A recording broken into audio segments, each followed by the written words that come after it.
In January of this year, the North American Electric Reliability Corporation published its 2025 Long-Term Reliability Assessment, and for the first time in the organization's history, the conclusion was that families and businesses in half the United States face a high risk of blackouts. Not a theoretical risk, not a model-based projection for the distant future. A near-term risk beginning in 2026 and escalating through the rest of the decade. 13 of 23 assessment areas across North America now face elevated or high resource adequacy risks over the next 5 years, according to NERC. The regions at highest risk include the Mid-Continent Independent System Operator, covering 15 states that straddle the Mississippi River, PJM Interconnection, serving 65 million people across 13 Mid-Atlantic and Midwest states, the Electric Reliability Council of Texas, covering most of the state, the Western Interconnection's Northwest and Basin regions, and SERC Central, covering parts of the Southeast. John Moura, NERC's Director of Reliability Assessments, used language in the January 2026 briefing that was unprecedented for the normally measured organization. He said, quote, 0, he said, quote, 1, and he said, quote, 2. That is the director of the organization whose sole purpose is to ensure the American electrical grid stays on, telling the country that the grid is moving toward failure. And the 10-year summer peak demand forecast that NERC published in January grew by more than 69% from the forecast they published just 1 year earlier. A 69% increase in projected demand growth in a single year, driven almost entirely by one thing: data centers. Artificial intelligence data centers that consume electricity at a rate that no grid planner in the history of American energy infrastructure ever anticipated. And the question that every American needs to ask right now is not whether the grid can handle the load on a mild Tuesday in April. The question is whether the grid can handle the load 67 hours into a heat dome in July, when every air conditioning unit in 15 states is running at maximum capacity, when 6 power plants have tripped offline from mechanical failure caused by the heat, when wind turbines are sitting motionless in the dead, calm air that always accompanies a heat dome, and when the data centers that were supposed to power the AI revolution are pulling thousands of megawatts out of the same transmission lines that are supposed to keep your refrigerator cold and your elderly mother's oxygen concentrator running. That is the scenario NERC is warning about, and the grid, as it currently exists, cannot survive it. The demand explosion that is overwhelming the grid was not supposed to happen for another 20 years. For decades, American electricity demand was essentially flat. The grid was built for a world where demand grew 1 to 2% per year, driven by population growth and gradual increases in appliance usage. Grid planners knew years in advance how much capacity they would need because the growth rate was predictable. That world ended in approximately 2023, and the change happened so fast that the institutions responsible for managing the grid are still trying to comprehend the scale of what is coming. NERC's 2025 Long-Term Reliability Assessment projects that summer peak demand will surge by 224 gigawatts over the next 10 years. That is 69% higher than the 132 gigawatts they projected just 1 year earlier. Winter peak demand is projected to rise even more by 246 gigawatts. These are the highest compound annual growth rates since NERC began tracking in 1995, and the driver is almost entirely data centers. New data centers for artificial intelligence and the digital economy account for most of the projected increase in North American electricity demand over the next 10 years. PJM Interconnection alone, which covers the Mid-Atlantic and parts of the Midwest, expects over 25,000 megawatts of new demand by 2034, driven by data centers, with more than half of that arriving by 2029. Northern Virginia, which hosts the largest concentration of data centers on Earth, is adding load at a pace that is straining every piece of infrastructure in the region, from high-voltage transmission lines to local distribution substations. A single large data center campus can consume as much electricity as a city of 80,000 people, and dozens of these campuses are being built simultaneously across Virginia, Texas, Georgia, Ohio, and the Carolinas. The grid was not designed for this. It was designed for a world where the biggest single loads were aluminum smelters and automobile factories. Data centers consume more electricity per square foot than any industrial facility ever built. They run 24 hours a day, 365 days a year, and they cannot tolerate even a fraction of a second of interruption without catastrophic data loss. Which means the grid has to be perfect for them, all the time. And the grid has never been perfect for anyone. The gap between what data centers require and what the grid can deliver is the gap that NERC is warning about when they say the trajectory is moving in the wrong direction. And the scale of the data center build-out that is driving this demand surge is almost impossible for ordinary Americans to comprehend because it operates in a world that is invisible to the general public. A single hyperscale data center, the kind that Amazon, Google, Microsoft, and Meta are building across the country, can draw 100 to 300 megawatts of continuous power. That is enough electricity to power 80,000 to 240,000 homes, and the companies building them are not building one. They are building dozens simultaneously in clusters that overwhelm local grid infrastructure the moment they come online. Dominion Energy in Virginia just landed a $4.8 billion high-voltage direct current underground transmission project specifically to serve data center demand. That is a single utility spending $4.8 billion on a single transmission project for a single customer category in a single state. And it will not be enough, because the demand projections keep rising faster than the projects can be designed, permitted, and built. NERC forecasts peak demand to rise 24% on new data center loads, according to a January 30, 2026 assessment. And the Department of Energy has been forced to exercise emergency power plant orders to help grid reliability, a measure that was reported on February 20, 2026, underscoring how close the system is to its limits before a single summer heat wave has even arrived. The Trump administration has broadly embraced data centers and sought to fast-track their build-out, but the administration has also said data centers should bring their own power sources online, an acknowledgement that the existing grid cannot absorb them. The grid that was built for the 20th century economy is being asked to power the 21st century AI revolution, and the 20th century infrastructure physically cannot do it. 122,000 megawatts of dispatchable power are being retired, and nothing reliable is replacing them fast enough. At the exact moment that demand is surging at the fastest rate in 3 decades, the power plants that have historically met that demand are being shut down. NERC's assessment documented that 122,000 megawatts of dispatchable generation, power plants that can be turned on and off at will to match demand, are scheduled for retirement over the next 10 years. America's Power, a coalition of coal-producing utilities, identified 60,000 megawatts of coal retirements alone over the next 5 years. And the replacements being built are overwhelmingly wind and solar, which are weather-dependent and cannot be dispatched on command. When the sun goes down and the wind stops blowing, solar panels and wind turbines produce zero electricity regardless of how much demand exists. NERC documented that in MISO, which covers 15 Midwestern states, over 1,400 megawatts of thermal generating capacity has been retired since last summer, and the new generation that replaced it is predominantly solar. But solar's contribution to peak demand is a fraction of its nameplate capacity.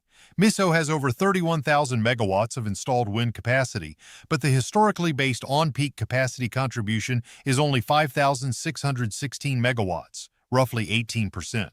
The remaining 82% of wind capacity is statistically unavailable during the hours when the grid needs it most. And the most dangerous hours are the summer evening transition, when solar generation begins ramping down as the sun sets, but air conditioning demand remains at its peak because buildings that absorbed heat all day are still trying to cool down. ERCOT in Texas identified this exact vulnerability, warning of emergency conditions in the summer evening hours when solar ramps down but demand remains high. California faces the same problem, with the biggest grid risk occurring in the early evening hours and in September when solar declines but temperatures remain extreme. Mark Olson, NERC's manager of reliability assessments, explained that the system is increasingly dependent on natural gas to balance renewable energy variability, which creates a cascade of dependencies. Natural gas power plants need natural gas delivered through pipelines. During extreme cold, those pipelines are also serving residential heating demand. During extreme heat, pipeline capacity can be stressed by simultaneous demand from power generation and industrial use. And during the Iran war energy crisis of 2026, natural gas prices spiked alongside oil, raising the cost of every megawatt hour of gas-fired electricity and squeezing the margins of the utilities that are supposed to be the grid's backup plan when wind and solar fail. The grid safety net depends on natural gas. And natural gas depends on pipelines, geopolitics, weather, and market prices that are all simultaneously under stress. And the regional map of where these risks concentrate is the map that should concern every American who lives in the affected states. NERC's January 2026 risk map showed 6 assessment areas at high risk where planned resources would result in energy shortfalls exceeding adequacy targets within the next 5 years. MISO, PJM, ERCOT, WECC, Northwest, WECC Basin, and SERC Central. 7 additional areas face elevated risk where they meet baseline criteria but face potential shortfalls under extreme weather conditions. That is 13 of 23 assessment areas covering the vast majority of the American population. If you live in Texas, you are in ERCOT. If you live in the Mid-Atlantic or Midwest, from Virginia to Illinois to Ohio to Pennsylvania, you are in PJM. If you live in the upper Midwest from Minnesota to Louisiana, you are in MISO. If you live in the Pacific Northwest or the Interior West, you are in WECC. If you live in the Southeast from Tennessee to Georgia to the Carolinas, you are in SERC. The areas that are not at elevated or high risk are shrinking every year as demand grows and retirements accelerate. Utilities have already reversed or delayed the retirement of 16,000 megawatts of coal capacity since 2022 because they recognize that the replacements are not ready.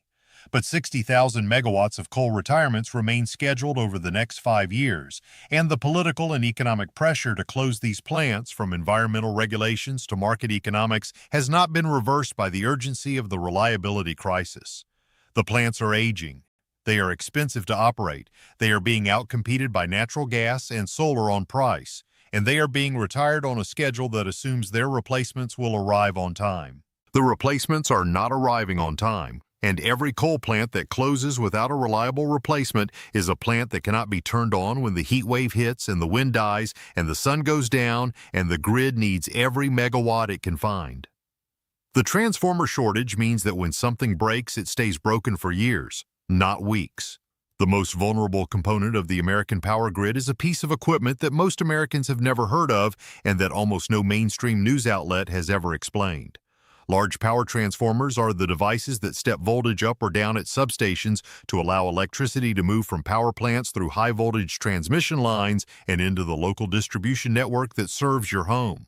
There are approximately 2,000 large power transformers in the critical backbone of the American grid. They are custom-built. Each one weighs between 100 and 400 tons. Each one takes 12 to 24 months to manufacture under normal conditions. And the global supply chain for large power transformers has been strained to the breaking point by the simultaneous demand from every country on Earth trying to build data centers, expand renewable energy, and modernize aging grids at the same time. NERC's assessment specifically flagged supply chain delays for transformers, semiconductors, and specialized components as a key cause of project backlogs. Wood Mackenzie documented that supply shortages and an inflexible market have given rise to high-power transformer lead times, and the Department of Energy has exercised emergency authority under the Federal Power Act to order the production of additional transformers, a measure so extraordinary that it has only been used in genuine national emergencies. The practical consequence of the transformer shortage is that when a transformer fails during a heat wave or a storm, the replacement is not sitting in a warehouse waiting to be installed. There is no warehouse of spare transformers. The replacement has to be ordered from a manufacturer that has a backlog of 12 to 24 months, which means a community that loses a critical transformer during a summer blackout could face degraded power service for months or years while the replacement is manufactured, shipped, and installed. The Federal Energy Regulatory Commission identified years ago that the loss of as few as 9 critical transformers could result in a coast-to-coast blackout lasting months. 9 out of 2,000. And those 2,000 transformers are aging. Many were installed in the 1960s and 1970s during the last great build-out of American electrical infrastructure. They were designed for a 40-year service life. Most have been operating for 50 to 60 years. They are being asked to carry loads that far exceed their original design specifications, and increasing temperatures cause transformers to overheat and explode, sometimes sparking fires and cascading outages. Every summer is a stress test on equipment that is decades past its design life, carrying loads it was never built to carry, in temperatures it was never designed to operate in, with no replacement available if it fails. The Iran war just made every grid vulnerability worse by simultaneously raising fuel costs and destabilizing supply chains.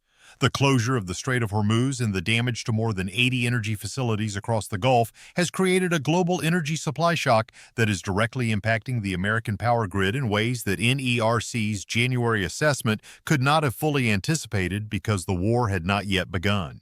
Natural gas prices have risen sharply since the war started, and natural gas is the fuel that generates approximately 43% of American electricity. When natural gas prices rise, the cost of generating every kilowatt hour of gas-fired electricity rises with it. Utilities that depend on natural gas as their primary fuel, and especially utilities that depend on natural gas as their backup fuel when wind and solar underperform, face dramatically higher operating costs that are ultimately passed to consumers through rate increases. The average American electricity bill was already $156 per month before the war began. The war-driven increase in natural gas prices will push utility bills higher in every state that depends on gas-fired generation, which is essentially every state. And the supply chain disruption extends beyond fuel costs. The specialized components needed for transformer manufacturing, for turbine maintenance, for substation equipment, for high-voltage cable, and for grid monitoring systems are sourced globally. Many of those components transit through shipping lanes that have been disrupted by the Strait of Hormuz closure, the broader Middle East conflict, and the ongoing Houthi disruptions in the Red Sea. Maritime insurance costs have spiked, shipping delays have lengthened, and the manufacturers who are already 12 to 24 months behind on transformer orders are now facing even longer lead times because the materials they need to build those transformers are stuck on ships that cannot transit the waterways that connect their suppliers to their factories. The war has added months to an already impossible timeline, and every month of delay in building new grid infrastructure is a month closer to the summer heat waves that will test the grid at its weakest point. And here is the dimension of the Iran war's impact on the grid that almost nobody is discussing. The war has not just raised fuel costs. It has raised the cost of building every piece of new grid infrastructure that the country needs to prevent the blackout scenario NERC is warning about. Steel costs for transmission towers are up because energy costs drive steel manufacturing. Copper costs for wiring and cables are up because copper mining and refining are energy intensive. The specialized alloys used in transformer cores are up. The shipping costs for delivering any of these materials from overseas manufacturers are up because maritime insurance premiums have skyrocketed since the Strait of Hormuz closure. A transmission line project that was budgeted at $2 billion before the war may now cost $2.4 billion. A transformer order that was quoted at $8 million may now cost $10 million. And these cost increases do not just slow the build-out, they cause projects to be rebid, redesigned, delayed for new budget approvals, and in some cases, canceled outright because the economics no longer work at the higher cost. The war is not just an energy crisis, it is a grid construction crisis.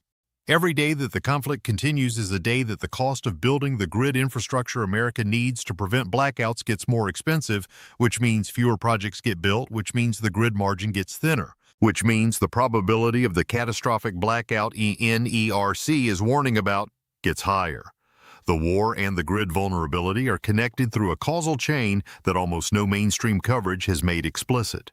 Higher oil prices raise natural gas prices. Higher natural gas prices raise electricity costs. Higher electricity costs raise the cost of manufacturing grid components. Higher component costs delay grid construction projects.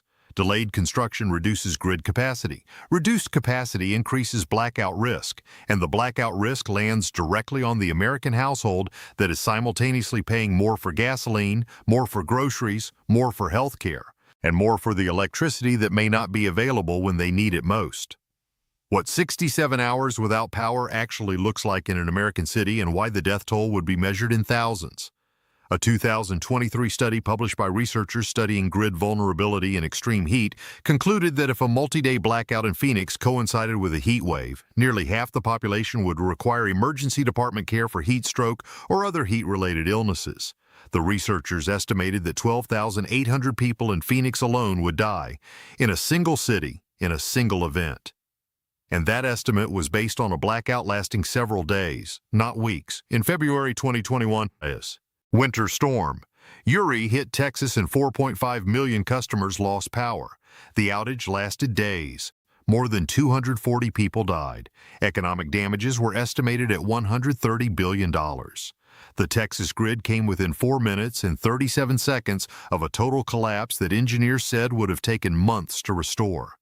In the Pacific Northwest heat dome of 2021, thousands of heat-related emergency department visits were recorded and over 700 people died across the region. And those were single-event, single-region crises on a grid that was not yet facing the demand surge from data centers, the fuel price spike from the Iran war, the transformer shortage that has worsened every year since, or the retirement of 122,000 megawatts of dispatchable generation. The grid that survived Uri by 4 minutes and 37 seconds has gotten weaker since Uri, not stronger. The load it carries has grown. The reserve margins have shrunk.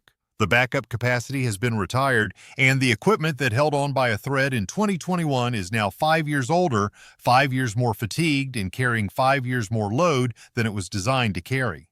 When your air conditioning shuts off in a heat wave, the interior temperature of your home begins rising within minutes. Within 2 hours, an unventilated home in Phoenix or Houston or Dallas can reach 100 degrees. Within 6 hours, it can reach 110. Elderly adults, infants, people with respiratory conditions, people on medications that impair thermoregulation, and people without the physical ability to leave their homes are the first to develop heat-related illness. Heat stroke can kill in under an hour once core body temperature exceeds 104 degrees. And in a blackout, the emergency services that are supposed to respond are themselves overwhelmed because their facilities are also without power unless they have backup generators with fuel that was delivered by trucks that need diesel, that is sitting at a price driven by a war 7,000 miles away. Water systems that depend on electric pumps stop delivering water. Traffic signals go dark. Gas stations cannot pump fuel because their pumps are electric. Cell towers lose backup battery power within 4 to 8 hours. Hospitals run on generator fuel that lasts 24 to 72 hours. After 72 hours without resupply, hospitals begin triaging which systems to keep running. The cascade is not linear. It is exponential. And the American public has been shielded from understanding how close the grid has been to this scenario in multiple recent summers because the grid operators managed to avoid catastrophe through emergency measures, conservation pleas, and favorable weather. The favorable weather will not last forever, and when it breaks, the grid that has been running at the edge will not have the margin to absorb the shock. NERC's Director John Moura said at the January 2026 briefing that this assessment is not a prediction of failure but an early warning on the trajectory of risk. He said the path forward is still manageable but only if planned resources come online and on time. And that qualifier, on time, is doing all the work in that sentence because nothing in the American energy infrastructure build-out is on time. Transformer lead times are 12 to 24 months and growing. Transmission line permitting takes 5 to 10 years. New power plant construction faces regulatory delays, community opposition, and supply chain bottlenecks at every stage. The infrastructure that would need to be in place to safely handle the 2026 summer does not exist. The infrastructure that would need to be in place for 2027 has not broken ground. The infrastructure for 2028 has not been permitted. The gap between what is being built and what needs to be built is widening every quarter, and the demand from data centers is accelerating faster than any projection from even 18 months ago. NERC's 10-year peak demand forecast grew 69% in a single year. That rate of forecast revision means that the projections being used today to plan the grid of 2030 may already be obsolete by the time this video has been online for 6 months. The grid is being planned based on demand estimates that are changing faster than the planning cycle itself, which means by the time the plans are approved, permitted, funded, and built, the demand has already outgrown them. The system is chasing a target that is accelerating away from it. And every summer between now and the day the infrastructure catches up, which could be 2032 or later by even optimistic estimates, is a summer where the margin between keeping the lights on and losing them in a heat wave is thinner than it has ever been. NERC used the phrase "quote 4" to describe what happens when the grid's reserve margin drops below the critical threshold. Cliff edge. That is the language of an organization that understands that the difference between a normal summer and a catastrophic one is not a gradual slope. It is a cliff, and the grid is standing closer to that cliff in 2026 than it has ever stood in the modern history of American electricity. Michelle Bloodworth, President and CEO of America's Power, put it in terms that require no translation. She said for the first time, families and businesses in half the U.S. face a high risk of blackouts. Half. The United States. Blackouts. That is not a climate activist's warning. That is the CEO of a coal industry coalition reading the same NERC data that every grid operator in America is reading and reaching the same conclusion. The grid is not ready. The demand is here. The infrastructure is not. And the next heat wave will determine whether the warnings were heeded or whether they were just another set of data points that nobody acted on until the lights went out and the air conditioning stopped and the 911 system went to voicemail. And there is one more dimension to a prolonged blackout that is almost never discussed because it is too frightening for official reports to state plainly. The American food supply depends on continuous refrigeration from the farm to the processing plant to the distribution warehouse to the grocery store to your refrigerator at home. A blackout that lasts 24 hours will spoil every perishable product in every grocery store in the affected region. A blackout that lasts 48 hours will empty the stores because resupply trucks depend on gas stations that are not pumping, traffic signals that are not operating, and warehouse workers who cannot get to work because public transit is down and their phones are dead. A blackout lasting 72 hours will cause water treatment plants to lose pressure, meaning boil water advisories in communities that cannot boil water because their stoves are electric. Sewage pumping stations will fail, causing overflow into waterways and basements. Nursing homes and assisted living facilities, many of which have generator fuel for only 24 to 48 hours, will face life-threatening conditions for their residents. Dialysis clinics will be unable to operate. Home medical equipment, oxygen concentrators, CPAP machines, electric wheelchairs, insulin pumps, and home ventilators will exhaust their battery backups within hours. Financial systems will seize. ATMs will be offline. Credit card terminals will be inoperable. The cash economy that most Americans have abandoned will be the only functioning economic system, and most Americans carry less than $50 in cash at any given time. A prolonged blackout does not just turn off the lights. It unravels the entire infrastructure of modern life in a cascade that accelerates with every hour the power remains off. And the further into the cascade you get, the harder restoration becomes because the systems needed to restore power depend on the systems that are already down. That is the scenario that NERC, the organization whose sole purpose is to prevent this from happening, is warning about in the clearest and most urgent language it has ever used in its history. And the next heat wave is coming. It comes every summer. It is never a question of weather. It is a question of when and how severe and whether the grid has enough margin to absorb it. The margin is thinner right now than it has ever been. The demand is higher than it has ever been. The fuel is more expensive than it has been in years. The transformers are older than they have ever been. The replacements are further behind than they have ever been. And the data centers are pulling more power from a system that was already failing to keep pace before any of them came online. Something is going to break. The only question is which summer, which state, and how many hours before anyone can put it back together.